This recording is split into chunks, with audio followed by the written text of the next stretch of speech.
Hello मेरे प्यारे दोस्तों, कैसे हैं आप। दोस्तों, रात में पत्नी से लिपट के सो जाओ और रात भर आलिंगन करो।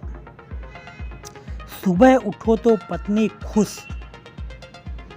शादी की उम्र हो रही थी और मेरे लिए रिश्ते देखे जा रहे थे। मन में खुशी थी कि अब कोई ऐसा आएगा जिसे मैं अपना हम सफ़र कह सकूं। मेरी अच्छी नौकरी थी, घर में माँ पापा थे और इतनी कमाई थी कि पत्नी का अच्छे से ध्यान रख सकूं।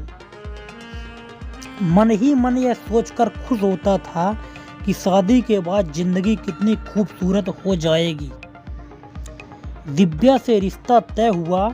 उसकी बातों ने मुझे और ज़्यादा दीवाना बना दिया। उसने कहा था, आपके माँ पापा मेरे भी माँ पापा होंगे। शादी के बाद की शुरुआती जिंदगी किसी सपने जैसे थी। घूमना फिरना, प्यार और हंसी मजाक से भरी हुई। दिव्या ना सिर्फ घर की ज़रूरतों का ख्याल रखती थी, बल्कि मेरी भावनाओं को और शारीरिक ज़रूरतों को भी समझती थी। मुझे लगने लगा था कि मेरी ज़िंदगी परफेक्ट है, लेकिन धीरे धीरे छोटी छोटी बातों को लेकर घर में खटपट शुरू हो गई। दिव्या ने एक दिन कहा कि उसे साड़ी में दिक्कत होती है, वह सूट पहनना चाहती है। मैंने तुरंत हामी भर दी, लेकिन अगली सुबह माँ ने जब उसे सूट में देखा तो नाराज हो गई। माँ ने कहा, हमारे घर में नई बहू को 6 महीने तक साड़ी पहननी चाहिए। दिव्या ने माँ से माफ़ी मांगी, लेकिन यह बात उनके दिल पर लग गई। उसके बाद दिव्या हर काम के लिए माँ से पूछने लगी, लेकिन माँ को यह भी पसंद नहीं आता था। उन्होंने कहा, तुम 28 साल की हो, अपनी बुद्धि से काम क्यों नहीं करती। दूसरी तरफ दिव्या को यह बात नागवार गुजरती कि उसे हर चीज़ के लिए पूछना पड़ता है। धीरे धीरे यह झगड़े बढ़ने लगे। ऑफिस से लौटने पर माँ दिव्या की शिकायतें करती और दिव्या माँ की। मुझे समझ नहीं आ रहा था कि मैं किसका पक्ष लूं।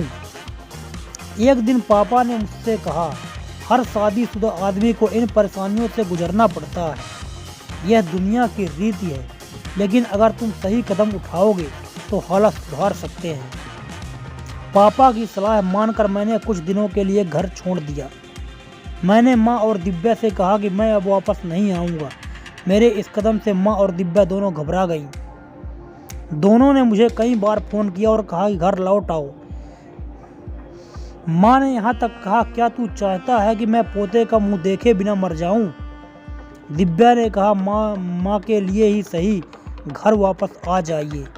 एक हफ्ते बाद जब मैं घर लौटा तो सब कुछ बदल चुका था। अब माँ और दिव्या के बीच झगड़े खत्म हो चुके थे। दोनों ने आपसी समझ बना ली थी। आज हमारी शादी को 5 साल हो चुके हैं और हमारा एक बेटा भी है। घर में शांति है और हम सभी खुश हैं। यह सब मेरे पापा की समझदारी और उनके सुझाव का नतीजा था। कभी कभी रिश्तों को संभालने के लिए हमें ऐसे कदम उठाने पड़ते हैं जो शायद दूसरों को अजीब लगे, लेकिन अगर नतीजा अच्छा हो तो वह कदम सही होता है। शादी केवल 2 लोगों का रिश्ता नहीं होती, यह परिवार का भी मेल है। इसे निभाने के लिए सबका सहयोग जरूरी है। मेरे दोस्तों, मेरी यह कहानी आपको कैसी लगी ज़रूर बताइए। कहानी अच्छी लगी हो तो लाइक देकर आप हमें प्रेरित कर सकते हैं, जिससे हम आपके लिए अच्छी से अच्छी कहानी डालें। कहानी के चैनल को सब्सक्राइब जरूर करें। वीडियो देखने के लिए आपका बहुत बहुत धन्यवाद।